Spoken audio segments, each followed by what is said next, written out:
하나님 말씀 이사야 66장 1절로 2절 말씀 같이 합독에 올리겠습니다. 여호와께서 이같이 말씀하시되 하늘은 나의 보좌요 땅은 나의 발등상이니 너희가 나를 위하여 무슨 집을 지을고 나의 안식할 처소가 어디랴. 나의 여호와가 말하노라. 나의 손이 이 모든 것을 지어서 다 이루었느니라. 물은 마음이 가난하고 심령에 통회하며 나의 말을 인하여 떠는 자 그 사람은 내가 권고하려니와. 아멘. 하나님께서 권고하려니와 말씀하셨는데 이 권고한다는 의미가 무엇이냐면 우리가 한 장만 앞으로 넘겨볼까요? 이사야 65장 말씀을 보면 이사야 65장 17절 이하의 말씀을 보면 아름다운 새 시대 만유가 회복되는 주님의 나라가 기록이 되어 있습니다. 하나님께서는 사람이 말씀 못 지켜가지고 잃어버린 그 에덴 동산을요 회복시켜 주시기를 위하여서 지금까지 역사하여 주셨습니다. 사람이 무엇 때문에 에덴 동산 잃어버렸을까요? 에덴 동산에서 죄가 있었습니까? 먹고 사는 수고가 있었습니까? 고통이 있었습니까? 원수가 있었습니까? 또 죽음이 있었습니까? 그렇지 않았거든요. 그런데 왜 사람이 그 아름답고 즐겁고 안식하는 그 초소였던 에덴 동산을 상실하게 되었습니까? 왜 거기서 축출을 당하고 추방을 당할 수밖에 없게 됐습니까? 말씀 못 지켰기 때문에 그랬습니다. 말씀을 못 지켜가지고 잃어버리게 된 그 에덴 동산, 사람이 타락하게 되어버렸고 땅도 저주를 받아서 사람이 다 그 일생을 고통 가운데 살 수밖에 없게 되었고 전 인류가 에덴 동산에서 쫓겨난 아담과 하와의 후손으로 태어난 한 사람도 빠짐없는 전 인류가 다 그 고통 가운데 인류의 6천년의 역사 동안 지금까지 살아오고 있는데 하나님은 그렇게 타락해버린 인생, 말씀 못 지켜서 잃어버린 에덴 동산일지라도 하나님께서는 인생을 사랑하셔서 그 모든 것을 회복시켜 주시기 위해서 역사하고 계신 줄을 우리는 말씀을 통하여서 알 수 있습니다. 그래서 하나님은 말씀을 우리에게 주셨습니다. 성경 전체에 말씀을 주셔가지고 우리에게 알게 하신 거예요. 너희가 말씀 못 지켜가지고 인류가 말씀 못 지켜가지고 에덴 동산을 상실을 했을지는 몰라도 하나님은 우리에게 기회를 주고 계신 것입니다. 그 말씀을 우리에게 다시 한번 주셔서 하나님께서 우리에게 말씀을 다시 한번 주셔서 그 말씀 듣고 순종하고 지키기만 하면 내가 그 에덴 동산을 회복시켜 줄게. 우리에게 소망으로 주고 계신 겁니다. 그래서 성경 전체의 주제, 성경 전체의 표대는 뭐냐면 잃어버린 에덴 동산의 회복입니다. 구약의 모든 역사를 통하여서 또 구약의 선지자들을 통하여서 하신 예언을 통하여서 하나님께서는 에덴 동산을 회복시키실 것을 미리 보이셨습니다. 구약의 그 예고편의 역사 속에서 부패한 자들이 심판을 받고 또 남은 자들이 바벨론에 끌려갔다가 돌아가는 그 출바벨론의 역사를 통하여서 하나님께서는 그 회복의 역사가 어떻게 진행될 것인지를 이 인류 전체의 마지막에 바벨론과 같은 세상에서 택한 백성들을 구출해내가지고 우리의 인류의 고향 땅인 에덴 동산으로 어떻게 돌아가게 할 것인가를 구약의 그 예표적인 역사를 통해서 미리 보이셨고요. 그리고 그 구약의 역사에서 이루어지지 않은 예언, 여러 가지 예언들이 많이 있는데 선지자들을 통하여서 결국에는 에덴 동산이 회복되게 될 것까지 다 미리 예언을 해두셨던 것입니다. 그 모든 예언은 누구를 통하여서 이루어지기를 시작했느냐면 바로 그 아들 예수 그리스도를 통하여서 이루어지기를 시작해서 이 인류 종말에까지 이루어지고는 현실에 오늘 우리가 있는 것입니다. 그리고 우리 예수님은 그 모든 아버지의 말씀을 이루기 위하여서 이 마지막 때에 만유의 회복을 위하여서 재림하실 것입니다. 간단하게 그걸 정리한 말씀이 사도행전 3장 18절부터 21절까지 나와 있는데 사도행전 3장 18절로 19절의 두 구절에 해당해서는 선지자들이 예언된 대로 아버지께서 아들을 보내셨더래요. 아들이 우리를 위하여 해 받으실 것이 미리 예언되어 있고 아버지께서 그것을 아들을 통하여서 이미 이루셨다고 말씀했습니다. 그리고 사도행전 3장 20절로 21절 말씀에서는 아버지께서 거룩한 선지자들의 입을 통해서 하신 말씀 그대로 그리스도 예수를 다시 보내주시겠다고 말씀했습니다. 그리고 그 예수께서 다시 오실 때까지는 하늘이 마땅히 그를 받아들이라고 그랬고 우리 예수님 재림하실 때는 무엇 하러 오신다고 그랬을까요? 만유를 회복하러 오신다고 그랬습니다. 회복이라는 것은 새로 만든다는 의미가 아닙니다. 원래 있었던 상태로 돌아가는 걸 회복이라고 말씀한 겁니다. 원래 있었던 상태가 뭐겠습니까? 하나님께서 창세기 1장과 2장에 창조하셨던 그 아름다운 에덴 동산으로 만유를 회복을 시킨다고 말씀을 하신 것입니다. 거룩한 선지자들의 입을 통해서 그걸 예언하셨다고 말씀했습니다. 이사야 65장 17절 잠깐 폈는데요. 이사야 65장 17절 이하의 이 구절도 아름다운 새시대 천년왕국이 회복될 것을 주님은 말씀하고 계신 것입니다. 아름다운 에덴 동산이 회복될 것을, 인류 종말에 회복될 것을 이사야 선지자들을 통해서 예언하셨습니다. 이 외에도 모든 선지자들은 공히 그 아름다운 에덴 동산이 회복될 것을 말씀하고 있습니다. 이사야 65장 25절 이 말씀 봐보세요. 이리와 어린 양이 함께 먹을 것이며 사자가 소처럼 짚을 먹을 것이며 뱀은 을으로 식물을 삼을 것이니 나의 성산에서는 해함도 없겠고 상함도 없으리라. 여호와의 말이니라. 이 세상이 무슨 세상이냐면 이사야 선지자로 말씀하신 만유가 회복되는 인류 종말에 우리 예수님 재림하셔가지고 만유로 회복하셔서 이루시는, 이 땅에 이루시는 에덴 동산의 회복, 그리스도의 왕국, 천년왕국 새 시대를 이렇게 말씀을 하신 것입니다. 우리에게 있는 소망이 이 소망이에요. 우리가 바로 주거천당 가는 것만이 이 기독교인들의 소망이 아니고요. 마지막 때 영원 천국이 이루어지는 것만이 기독교인의 소망이 아니고요. 이 인류 마지막에 만유가 회복되는, 에덴 동산이 회복되는 그 나라에 우리가 살아서 들어갈 것이 우리 기독교인들이 이 마지막 때를 살아가는 기독교인들에게 주신, 말씀을 통해서 주신 소망이다 이것입니다. 그런데 소망이 아무리 확실해도 그 소망이 나의 것이 되기 위해서는 중요한 것이 무엇인가를 이사야 66장 본문에서는 말씀하고 있습니다. 이사야 66장으로 다시 넘어가 보겠습니다. 이사야 66장 1절로 2절에 여호와께서 이같이 말씀하실 때 하늘은 나의 보좌여 땅은 나의 발등상이니 너희가 나를 위하여 무슨 집을 지을고 나의 안식할 저소가 어디랴. 나 여호와가 말하노라. 나의 손이 이 모든 것을 지어서 다 이루었느니라. 그 아름다운 에덴 동산의 회복의 나라에 누가 들어가게 될 것인가를 하나님께서 말씀해 주셨는데 마음이 가난하고 심령이 통회하고 나의 말을 인하여 떠는 자 그 사람은 내가 권고하려니와 그랬거든요. 그리고 어떤 사람이냐면 말씀 때문에 에덴 동산 잃어버렸다 그랬잖아요. 그러니까 방금 이사야 65장에 소망을 주신 것처럼 이리가 어린 양과 함께 눕는 만유가 회복되는 그 아름다운 새 시대에 에덴 동산이 회복되는 그 나라에 들어갈 사람은 어떤 사람이냐면 말씀을 못 지켜서 잃어버린 에덴 동산이니까 말씀을 지키는 사람이라야 에덴 동산이 회복될 때 그 나라에 들어갈 수가 있게 되는 것입니다. 하나님은 말씀을 인하여 떠는 자를 권고하신다 그랬어요. 말씀대로 마음이 가난한 사람이요. 마음이 가난하다는 게 무슨 의미입니까? 세상 것으로 만족을 얻지 않는 사람이요. 세상에 어떤 눈에 보이는 모든 썩어지고 불타버릴 것들은 나의 만족이 되지 못한다. 나는 이 땅에서 나그네요. 나는 이 땅에 뿌리 내리고 살 사람이 아니다. 나는 이 땅에서 외방에 사는 외국인이다. 나의 본향은 어디냐? 나의 가야 될 본국은 어디냐?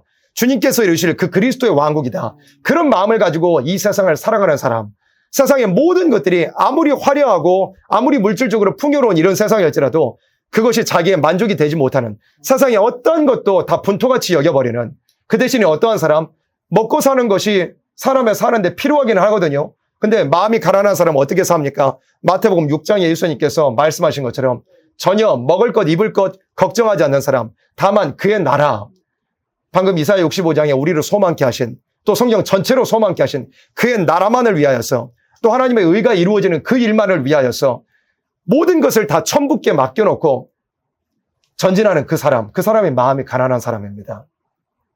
우리가 마음이 가난한 사람이 돼야 돼요. 말씀대로 하나님께서 나를 지켜주시고 내게 공급하시고 나를 책임져 주실 것을 믿고 나아가는 사람, 말씀대로. 그 다음에 또 어떤 사람이요? 심령에 통회하는 사람. 내 자신은 다 틀렸다 이거예요. 다윗은 심령에 통회하는 사람이었잖아요. 여호와께서 구하시는 제사, 하나님께서 받으시는 제사, 시편 51편에 하나님께서 받으시는 제사, 하나님께서 원하시고 찾으시는 제사는 무슨 제사냐? 상한 심령이라고, 통회하는 마음이라고 다윗이 그렇게 시편에 기록했잖아요. 상한 심령, 통회하는 마음이 무엇이 있습니까? 자기 마음을 다 깨뜨리는 거예요. 왜 그럴까요? 그 시편 51편에 다윗이 범죄한 상태에서 하나님께 그 시편을 기록했잖아요. 회개하는 마음으로. 그 무슨 심정이었느냐면 자기 다 틀렸다 이거예요. 인생이라는 건 전부 다 틀렸다 이거예요. 자기 안에서 나오는 거는 뭐냐?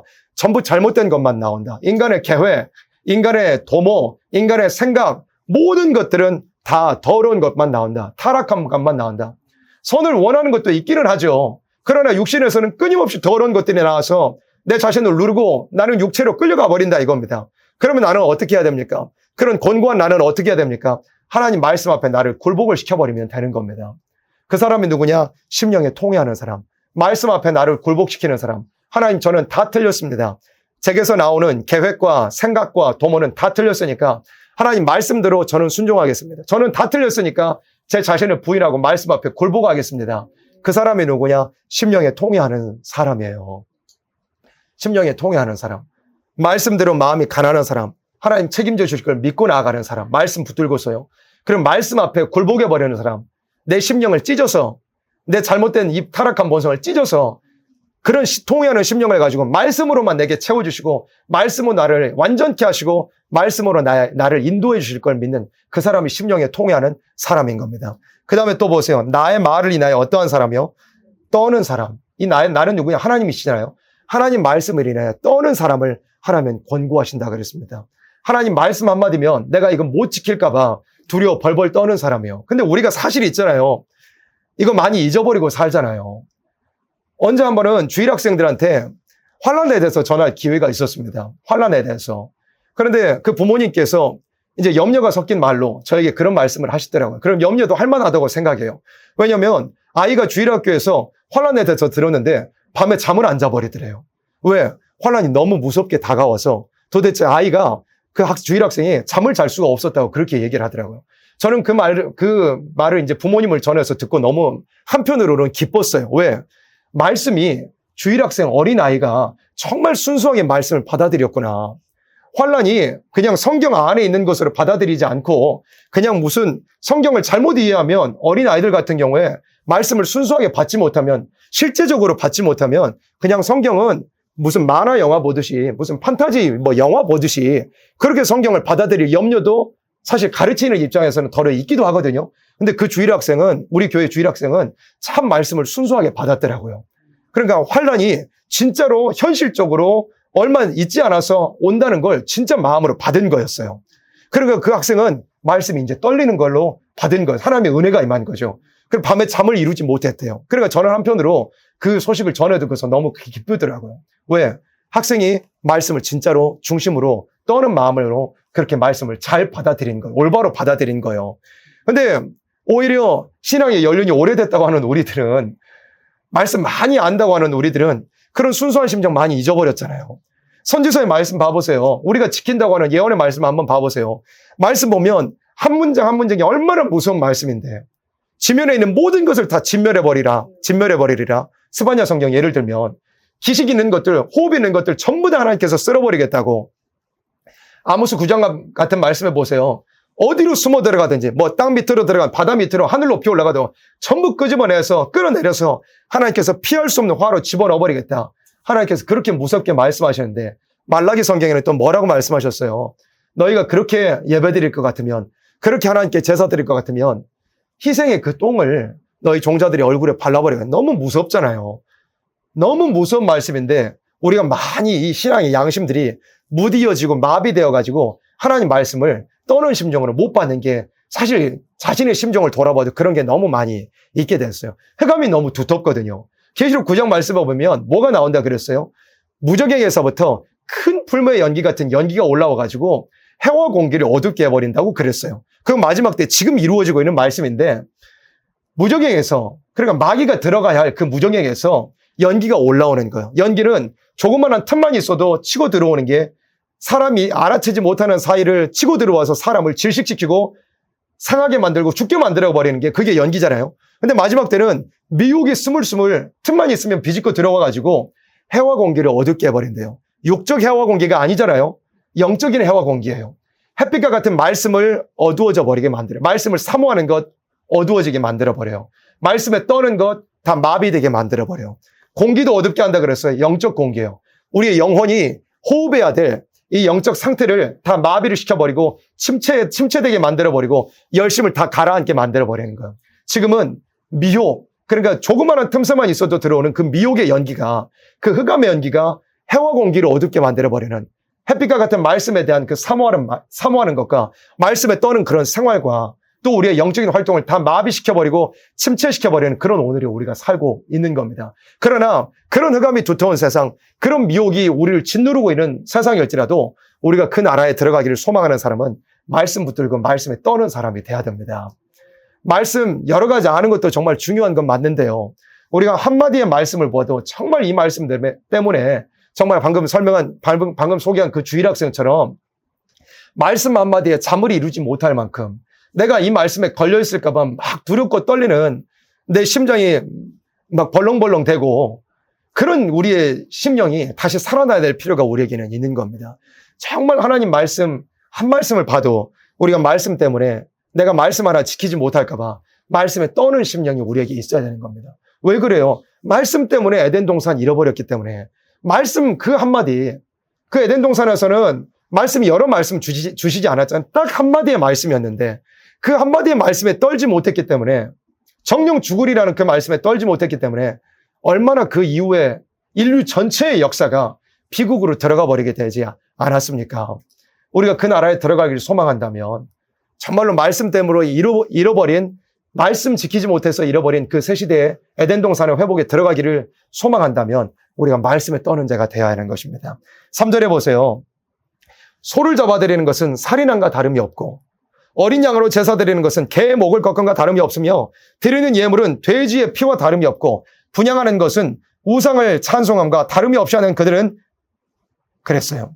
여기서 소 잡는다, 어린 양 잡는다, 그 다음에 예물을 드린다, 그 다음에 분향한다. 이건 뭐냐면 이제 선지서가 구약적인 배경을 두고서 기록이 됐으니까 이거는 소 잡고 양 잡고 예물 드리고 분향하는 건 이건 구약시대의 율법에 명령한 대로 하나님을 섬기는 모든 이 예법이잖아요. 하나님을 섬기는 그 예법이잖아요.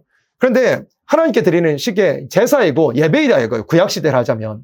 그런데 이 모든 것들 하나님께서 어떻게 보시냐면 살인함과 똑같아요. 개의 목을 꺾음과 다름이 없대요. 돼지의 피와 다름이 없고 우상을 찬송함과 다름이 없다고 하나님께서는 보시는 거예요. 이게 뭐냐면 말씀에 떨지 않는 자들의 드리는 모든 제사, 예배 혹은 모든 종교 활동이라는 것이 하나님 보시기에는 다 가증하다 이거예요. 그냥 말씀에 떨지 않으면 뭐 예배를 드리고 교회 안에서 무슨 활동을 해도 하나님께서 보시기에는 전부 가증하다 이겁니다. 중요한 것이 뭐냐? 우리 신앙생활의 핵심이 뭐냐? 우리가 말씀에 떠는 것이 제일 중요하다 이거예요. 한마디의 말씀을 하려면 말씀에 떠는 거. 특별히 이 시대는 우리가 무슨 말씀에 떨어야 될까요? 성경 전체 말씀을 떠는 것도 맞는데요. 이 마지막 때는 우리가 무슨 말씀에 떨어야 하냐면 요한계시록에 재림하실 예수님께서 우리에게 부탁하신 그 말씀. 이 책의 예언의 말씀을 읽는 자와 듣는 자와 그 가운데 기록한 것을 지키는 자들이 복이 나니 때가 가까움이란 말씀을 했습니다. 예언의 말씀을 우리 주님께서는 지켜야 된다고 말씀을 했습니다. 예언의 말씀이 무엇이냐 할 것 같으면 계시록 10장 7절 말씀에 뭐라고 그랬어요? 일곱째 천사가 소리내는 날 그 나팔을 불게 될 때 하나님의 비밀이 누구에게? 그 종 선지자들에게 전하신 복음과 같이 이루리라 그랬으니까 예언의 말씀을 읽고 듣고 지키라는 말씀은 선지서의 말씀을 읽고 듣고 지키라는 말씀하고 똑같습니다. 선지서의 말씀은 이사야로부터 말라기까지의 구약의 하나님께서 예언하게 하신 그 말씀들을 의미하는데 선지서의 말씀은 주제가 뭐냐면 심판과 새 시대입니다. 누구에게 주시는 말씀이냐? 대상이 누구냐? 하나님 백성들입니다. 하나님 백성들에게 심판과 새 시대에 대해서 말씀하게 하신 것이 그게 선지서 전체입니다. 하나님 백성들에게 심판을 경고한 거예요. 너희가 하나님 백성임에도 은혜 받았고 사랑 받았음에도 다 부패했다 이거예요. 그게 회개 안 하면 심판받는다 이거예요. 그리고 남은 자들을 통하여서 하나님께서 새 시대를 이루실 것이다. 회복시켜 주실 것이다 라는 것을 말씀한 게 그게 선지서 전체의 말씀입니다. 그래서 선지서 말씀은 따가워요. 소망을 주신 것도 있지만 엄청 따가워요. 하나님 백성 되어 있는 사람들에게 신앙생활 제대로 하지 못한 그것들에 대해서 아주 직설적으로 아주 따갑게 아주 구체적으로 견디지 못할 만큼의 말씀을 선지서 전체는 그렇게 주신 거예요. 근데 그게 너희 죽이겠다고 하신 게 아니라 슬픈 사랑의 심정으로 하나님께서는 경고하시는 거여서 돌아오고 회개하라는 거. 근데 구약의 하나님 백성이라고 하는 사람들이 보여줬던 모습을 통해 우리가 알고 있듯이 선지자들이 그런 말씀들 사랑의 경고를 전하면 듣기 싫어했어요. 듣기 싫어했다고요. 우리가 하나님 백성인데 너는 왜 그렇게 따가운 말만 하느냐? 우리가 하나님 백성들인데 심판받을 리가 있느냐? 그런 식으로 하나님 말씀들을 다 무시했고 죄 지는 걸 돌이키기 싫어했고 회개하기를 싫어했던 거예요. 우상 숭배하는 걸 그치기 싫어했고 세상 사랑하고 돈 좋아하는 걸 멈추기를 싫어했던 거예요. 그러다가 다 북방 바벨론에게 심판을 받아버렸던 것이 구약의 역사였죠. 그리고 남은 자들을 통하여서 하나님께서는 예루살렘으로 돌아와서 회복케 하시는 그런 역사가 있었던 거죠. 이 마지막도 동일하게 우리가 지켜야 될 예언의 말씀이라는 것은 구약의 선지자들이 전했던 그 말씀을 우리가 지키는 겁니다. 우리 자신에게 하나님께서 따갑게 말씀을 주시는 거예요. 예수 그리스도의 십자가 그 보혈의 공로를 받아서 우리의 영혼이 죽은 가운데서 중생을 받게 되었고 하나님의 자녀의 권세를 받은 사람이 되었는데 우리가 하나님께서 원하시는 그 삶을 살지 못하는 것에 대해서 예언의 말씀으로 선지서의 말씀으로 우리를 책망하고 계신 겁니다. 우리가 가져야 될 자세는 뭐냐면 내 자신을 깎아내고 내 자신이 잘못했다는 거, 내가 하나님 받은 사랑만큼, 주신 은혜만큼, 십자가의 그 크신 사랑만큼 내가 살아드리지 못했다는 걸 인정하고 하나님 앞에 회개하고 엎드리는 거, 그게 뭐냐면 예언의 말씀을 지키는 거고, 그게 뭐냐면 이 마지막 때에 하나님께서 떨기 원하신 그 말씀의 정체다 이것입니다. 그래서 우리는 이 마지막 때 특별히 성경 전체 말씀도 있지만 예언의 말씀을 떨 수 있는 그런 우리들이 돼야 됩니다. 하나님 백성들에게 주시는 그 경고의 말씀대로 우리가 떨 수 있는 그런 우리들이 되어야 한다 이것입니다. 얼마나 이 세상 많은 신앙인들이 있고 많은 교회들이 있지만 보여주는 모든 모습들을 봐보세요. 산 신앙, 산 믿음 정말 찾아보기 힘듭니다. 그리고 사실 우리 자신을 봐도요. 답이 뭔지는 알고는 있어도 세상에 여러 가지 얽매여 있는 것들, 물질에 얽매여 있는 것, 관계에 얽매여 있는 것, 내 자신의 욕심에 안락에 원하는 그 욕심의 깊은 것들 때문에 내가 하나님 원하시는 거 알면서도 성경에 답이 있는 거 알면서도 박차고 일어나서 하나님 뜻대로 살지 못할 때 너무 많이 있잖아요. 근데 선지서는 그걸 경고하는 거라고요. 그거 깨부수라고 우리에게 말씀하시는 거라고요. 그래서 말씀에 떤다는 건 그걸 말씀하고 계신 것입니다. 그런데 이 3절 이하의 말씀은 방금 읽은 것처럼 아무리 종교 생활을 하고 하나님께 예배드리고 제사 드린다고 그래도 말씀에 떠는 심령이었다면, 특별히 이 마지막 때에 지켜야 할 예언의 말씀에 떠는 심령이었다면 하나님께서 보시기에 다 가증한 거래요. 살인함과 다름이 없대요. 개 못 꺾는 것과 하나님께 가증히 여기시는 개 못 꺾는 것과 다름이 없고요. 돼지 피 드리는 것처럼 하나님 가증히 여기시는 돼지잖아요. 돼지 피를 하나님께 가져오는 것과 다름이 없고 우상을 찬송함과 다름이 없다고 말씀에 떨지 않으면 그렇다 이거예요. 그들은 3절 후반절에 봐보세요. 그들은 무엇을 택한다고 그랬어요? 자기의 길을 택해요. 신앙인들은 말씀에 떨고 말씀대로 인도하시는 것을 따라가야 되는데 자기 인생은 자기가 가겠다 이거예요. 자기 나름대로 길을 택하는 거예요. 하나님께서 미워하는 거. 그들의 마음은 뭘 기뻐해요? 가증한 것을 기뻐하는, 하나님 미워하시는 것을 그 자들은 기뻐하는 거예요. 그러니까 하나님께서 어떻게 하신대요? 4절에 나도 유혹을 그들에게 택하여 주며 다 미혹 가운데 다 미혹받아버리고 하나님께서 미혹받아버리도록 하나님께서 허락해버린다는 거예요. 그 무서워하는 것을 그들에게 임하게 하리니, 그 무서워하는 게 뭘까요? 신앙인들은 이 세상을 분토같이 여겨야 된다 그랬거든요. 근데 신앙인들이 이 말씀대로 하자면 뭘 무서워하느냐면 세상 거 잃어버릴까 봐 무서워합니다. 세상 거 손해볼까 봐 무서워합니다. 그런데 마지막 때는 그 무서워하는 것들이 그들에게 임하게 되는 거예요. 마지막 때 하나님께 인정받지 못할 사람이 되면 어떻게 되느냐? 입맞을 종이 되지 못하면 어떻게 되느냐? 마지막 때는 계시록 9장에 나와 있는 것처럼 그 흑암의 연기 가운데, 미혹의 연기 가운데 황충이들이 나와가지고 입 맞지 못한 자들을 다 해롭게 하는 그런 무서운 환란이 5달 동안 일어나게 될 것이라고 말씀을 했습니다. 또 후 3년 반에 들어가면 짐승의 세력이 계시록 13장에 말씀한 것처럼 42달 동안 통치하는 세상에 와가지고 아무리 이 땅에 쌓아놓아봤자, 이 땅에 챙겨놓아봤자 모든 것들이 다 빼앗기게 되는 그런 세상이 오게 되는 거예요. 신앙인들이 자기 거 빼앗길까 봐 무서워하면 되겠습니까? 자기 이 땅에 쌓아놓았던 것 잃어버릴까 봐 그건 무서워하면 되겠습니까? 우리 신앙인들은 그렇지 않잖아요. 이 땅에 거 다 털어버리고서라도 주님 나라 얼른 가기를 소망하는 게 그게 우리 신앙인데, 말씀에 떨지 못하는 자들은 무서워하는 게 그걸 무서워하는 거예요. 그러나 하나님이 너희의 무서워하는 걸 임하게 하겠다고 그렇게 말씀한 거예요. 이는 내가 불러도 대답하는 자였으며 내가 말하여도 그들이 청종하지 않고 오직 나의 목전에 악을 행하며 나의 기뻐하지 아니하는 것을 택하였음이니라 하시니라. 5절에 또 보세요. 여호와의 말씀을 인하여 떠는 자들아. 우리가 이 말씀에 떠는 자들이 돼야 돼요. 그 말씀을 들을지어다 이르시되, 말씀에 떠는 자들은 어떤 또 형편을 당하게 되느냐면 시련을 당하게 되는 일도 있어요. 말씀 때문에 말씀 지켜보려고 신앙생활 하잖아요. 그러면 시련을 당하게 되는, 억울하고 원통함을 당하는 일도 있는데, 그걸 억울하고 원통함을 누구에게 당하느냐 말씀했느냐면, 보세요. 누가요? 너희 형제가 너희를 미워하며 내 이름을 인하여 너희를 쫓아내며 이르기를. 누구냐면 너희 형제가 너희를 쫓아낸대요.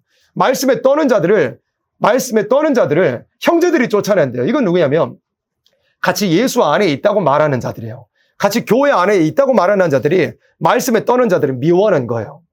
이게 뭐냐면 교회 안에도 말씀에 떨지 않는 자들이 너무 많다 이거예요. 하나님 말씀 지켜보려고 사는 사람이 너무 적어서 말씀에 떠는 사람이 이상하게 생각되는 거예요. 너는 왜 그렇게 신앙생활을 하느냐고. 너는 왜 그렇게 극단적으로 신앙생활을 하느냐고. 너는 왜 그렇게 유별나게 신앙생활을 하느냐고. 너 이단 아니냐고. 너 이상한 데 빠진 거 아니냐고. 그런 여러 가지 잘못된 비방과 수욕과 그리고 심지어는 쫓아내는 일까지 마지막 때는 마지막 때가 가까울수록 있을 거라고 말씀을 했어요. 그러나 우리는 그런 것들을 두려워해서 되겠습니까? 복 받고 싶은 사람은 말씀 때문에 쫓겨나기도 해야 되는 거예요. 말씀 때문에 억울함도 당해봐야 되는 거예요. 말씀에 확신이 있는 사람이라면 고난도 이기고 나아갈 수 있는 겁니다. 주님과 함께 영광에 참여하기를 소망하는 사람은 고난도 받아야 될 것이라고 로마서 8장에도 말씀했잖아요. 말씀에 떠는 자들이 쫓겨나는 일도 있대요. 교회가 너무 부패했다는 거죠. 그러면서 쫓아내면서 뭐라고 이야기한대요? 여호와께서는 영광을 나타내사 너희 기쁨을 우리에게 보이시기를 원하노라. 이렇게 이야기하면서 말씀에 떠는 그 신실한 자들을 쫓아내버린대요. 교계가 이렇게 부패했다는 거예요. 그러니까 말씀 지켜보려고 하는 사람들 이상하게 생각하고요. 말씀 떠는 사람들을 이단이라고 막 정죄하고요. 그래요. 그러나 이 5절 후반절에 뭐라고 말씀했습니까? 그들은 결국에는 수치를 당하게 될 겁니다. 6절에 보세요. 호언하는 소리가 성읍에서부터 오며 목소리가 어디에서부터요? 성전에서부터 들리니. 호언한다는 건 떠들법석한 소리가 들리거든요. 목소리가 성전에서부터 들린대요. 이 목소리가 누구 목소리냐면 하나님 목소리예요. 하나님의 목소리가 성전에서부터 들린대요. 이 목소리가 무슨 목소리냐면 6절 후반절에 이는 여호와께서 누구에게요? 그 대적에게 보응하시는 목소리로 그랬어요. 하나님께서 대적에게 보응하시는데 그 대적이 지금 어디에 들어있어요? 성전 안에 들어있는 거예요. 왜? 성전 안에서 말씀에 떠는 자들을 쫓아내는 그런 악한 행동들을 교회 안에서 성전 안에서 하고 있기 때문에 하나님께서 인간 종말에 그런 부패한 교회들에 대해서 대적으로 규정하시고 하나님께서 그 부패한 교회들을 다 심판하시겠다는 말씀인 겁니다. 그리고 우리가 말씀에 떨어 볼만 하는 거예요. 우리가 말씀에 떨어야 사는 거예요. 말씀에 떨지 못하고 부패한 교회 가운데 머물러 있다면 우리도 하나님의 대적이 돼버리는 거예요. 무서운 말씀이죠. 베드로 사도도 기록했잖아요. 종말에 대하여. 심판이 어디에서 시작된다고요? 하나님 집에서 심판이 시작된다고 말씀했잖아요. 에스겔 9장에도 뭐라고 말씀했어요? 하나님의 심판이 어디에서부터 시작된다고요? 교회 안에서 성전에서부터 시작된다고. 나이 든 사람도 상관없고요. 젊은 청년들도 상관없어요. 다 칼로 치라고 그랬어요. 하나님의 심판이 교회에서부터 시작된다. 왜? 말씀에 떨지 못했기 때문에 그런 단어 말씀했습니다. 7절에 보세요. 시온은 그랬어요. 이 시온은 누구냐면 말씀에 떠는 사람이요. 아무리 쫓겨났어도 아무리 억울하고 원통했어도 그거 감수하고 말씀에 떨어보는 사람들이요. 그 사람들 하나님께서 시온이라고 여기서 말씀한 거예요. 시온은 구루하기 전에 생산하며 고통을 당하기 전에 남자를 낳았으니 그랬어요. 시온은 말씀에 떠는 사람들은 쫓겨나고 억울하고 원통해도요. 결국엔 남자를 낳게 해준대요. 남자를 낳는다는 이 말씀 연결이 되시죠? 어디에 있습니까? 먼저는 계시록 12장에 그 말씀 있잖아요. 해를 입은 여자가 철장된 아들을 낳아낸다고 그랬어요.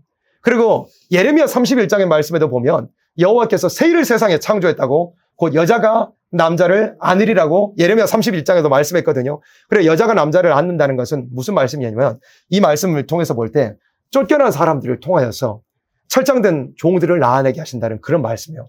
그 종들이 누굽니까? 계시록 7장에는 입 맞은 14만 4천과 같은 사람들이에요. 또 계시록 11장에 두 증인, 권세받은 두 증인과 같은 사람들을 의미하는 거예요. 그 사람들이 뭐 하는 사람들이에요? 하나님께 인정을 받고 하나님께 인을 맡고 하나님께 권세를 받아가지고 철장의 권세를 받아가지고 세계 만방의 1260일 예언하면서 고통받는 사람들 해방시켜서 초대교회로 이끌어 불러내고 그리고 주님 올라오라 하실 때 들림받는 그 종들이 아닙니까? 여기서 남자라고 말씀한 이 사람들은 주님의 재림을 맞이할 때까지 택한 백성들을 살리는 역사를 1300년 반이라는 기간 동안 하다가 올라오라 할 때 들림받는 그 사람들이 여기서 남자라고 표현을 합니다. 대표적으로 이제 그 사람들을 남자라고 이제 표현을 한 거예요. 그러니까 쫓겨난 사람들, 말씀 때문에 떠는 그 사람들 가운데서 하나님께서 인정할 만한 사람들이 나오게 된다는 그런 의미입니다. 부패한 교회에서 나오는 게 아니라요. 사람 많이 모여있는 새가 많은 그런 교회에서 인정받을 만한 종들이 나오는 게 아니라요. 하나님 말씀에 떨어보다가 억울하고 원통하고 시련을 당하고 고난을 당하고 욕도 먹어본 그 사람들이 모여있는 곳에서 하나님 인정하실 만한 종들이 나오게 된다는 그런 말씀입니다. 그리고 8절에도 보세요. 이러한 일을 들은 자가 누구며 이러한 일을 본 자가 누구이뇨. 나라가 어찌 하루에 생기겠으며 민족이 어찌 순식간에 나가느냐. 그러나 시온은 어때요? 구루하는 즉시에 그 자민을 순산하였도다. 그러니까 말씀에 떠는 시온은 있잖아요. 먼저는 7절에서는 남자를 낳는다 그랬죠. 그래 입 맞은 종들 14만 4천 권세받은 두 증인이 그 말씀에 떠는 사람들 가운데서 나오게 된다는 거고요. 그리고 8절 후반절에 하루에 나라가 생긴대요. 구루하는 즉시 그 자민을 순산하게 된대요. 이건 무슨 뜻이냐? 그 입 맞은 종들을 통해서 세계 만방의 많은 하나님의 택한 백성들을 초대교회로 불러들이는 일이 있게 돼요. 새 시대에 들어갈 백성된 사람들을 막 끌어모으는 그런 일이 있게 돼요. 그럼 계시록 7장에 그랬잖아요.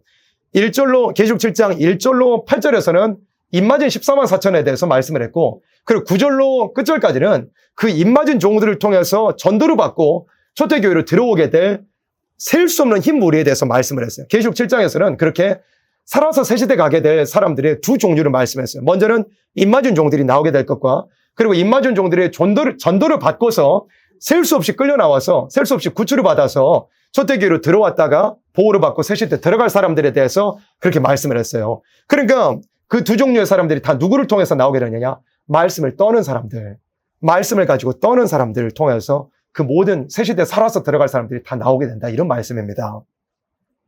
9절에 보세요. 여호와께서 가라사대 내가 임산케 하였은즉 해산케 아니하겠느냐? 내 하나님이 가라사대 나는 해산케 하는 자 즉 어찌 태를 닫겠느냐? 그러니까 임산케 하였은즉, 그러니까 시련도 거치는 일도 있어요. 사람이 아이 낳으려면 해산의 고통이 있잖아요. 그러니까 시련을 당하는 일도 있지만 하나님이 임산케 하셨으니까 해산케 안 하시겠습니까? 하나님이 아이를 가지게 하셨는데 하나님이 낳지 않게 하시겠느냐? 그런 말씀이에요.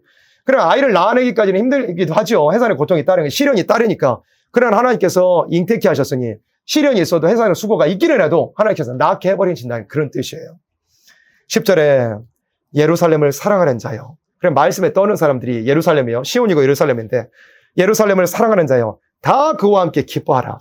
다 그와 함께 즐거워하라. 그를 위하여 슬퍼하는 자요. 다 그의 기쁨을 인하여 그와 함께 기뻐하라. 말씀에 떠는 사람들, 함께 기뻐하기도 하고 함께 슬퍼하기도 하는 그 사람들아 들어라, 이렇게 하신 거예요. 결국에는 결론이 뭐냐? 기뻐하게 된대요. 11절에 너희가 젖을 빠는 것 같이 그 위로하는 품에서 만족하겠고 젖을 넉넉히 빤 것 같이 그 영광의 풍성함을 인하여 즐거워하리라. 하나님께서 우리를 드디어 위로해 주시는 거예요. 말씀에 떠는 것 때문에 쫓겨나기도 하고 억울하기도 하고 원통하기도 하고 고난을 받는 일도 있고 욕도 먹어봤는데 하나님께서 결국에는 기뻐하게 하시고 위로해 주신대요. 마치 어미가 그 어린아이를 품에 안고 만족하리만큼 젖을 먹여주는 것처럼 하나님께서 우리를 그렇게 사랑스럽게 위로해 주시겠다고 말씀하시는 거예요. 12절에 보세요. 여호와께서 이같이 말씀하시되 보라 내가 그에게 평강을 어떻게 해요? 강같이. 그래서 말씀에 떠는 생활을 하잖아요. 막 이 세상에서는 완전한 안식을 누릴 수도 없고 완전한 평강을 누릴 수도 없어요. 그런데 주님께서 결국에는 그 나라에 들어가서 우리에게 주실 평강이 무슨 평강이냐면 말씀에 떠는 자들에게 평강을 강같이 막 흐르게 하시겠대요. 그 다음에 그에게 열방의 영광을 넘치는 시내같이 주리니 그랬잖아요. 열방의 영광, 온 세계가 드디어 주님의 나라가 될 때 말씀에 떨던 자들이 그 나라에 들어가서 영광을 차지하게 된다는 그런 말씀입니다. 너희가 그 젖을 빨 것이며 너희가 그 옆에 안기며 그 무릎에서 놓을 것이라. 어미가 자식을 위로함 같이 내가 너희를 위로할 것인즉 너희가 예루살렘에서 위로를 받으리니. 새 시대에 들어가서 참된 위로를 주는 거야. 사람 위로 필요 없어요. 하나님 주시는 위로면 우리는 거기서 완전한 만족을 누리게 될 것입니다. 그 다음 14절 말씀 같이 합독해보면 너무 소망스러운 말씀입니다. 14절 같이 합독합니다. 너희가 이를 보고 마음이 기뻐서 너희 뼈가 연한 풀의 무성함 같으리라. 여호와의 손은 그 종들에게 나타나겠고 그의 진노는 그 원수에게 더하리라. 아멘. 너희가 이를 보고 마음이 기뻐요. 마음이 기뻐요. 우리 영혼이 완전한 안식을 누리게 되는 거. 우리 속사람도 주님 나라에 들어가서 말씀에 떨다가 어려움도 당하기도 했고 고난도 통하는 일이 있었지만 주님 나라 들어가면 우리의 마음이 완전한 기쁨, 완전한 안식을 누리게 되는 거예요. 그러면 새 시대에 들어가서 우리 마음만 기쁘게 됩니까? 우리의 영혼만 기쁘게 됩니까? 그렇지 않거든요. 새 시대에 들어가는 건 무슨 뜻이냐? 만유가 회복된다 그랬어요. 새 시대에 들어가면 우리 몸도 회복이 되는 거예요. 기독교 신앙이라는 건요, 예수님의 부활의 능력을 바로만 안다면 몸도 구원받는 거예요. 많은 교회들이 예수님의 부활을 제대로 알지 못하고 또 잊어버렸기 때문에 육체구원이라면 다 이단으로 그렇게 생각하기 바쁜데 실제로 이단들이 육체구원을 들고 나오기 때문이기도 할 텐데 사실 기독교 신앙의 아주 핵심적인 건 뭐냐면 육체구원입니다. 왜 그렇습니까? 예수님 부활의 능력이라는 게 뭐예요? 예수님께서 나사로의 집에 찾아가셔가지고 나사로가 죽었을 때 그 자매들에게 예수님 뭐라고 말씀하셨습니까?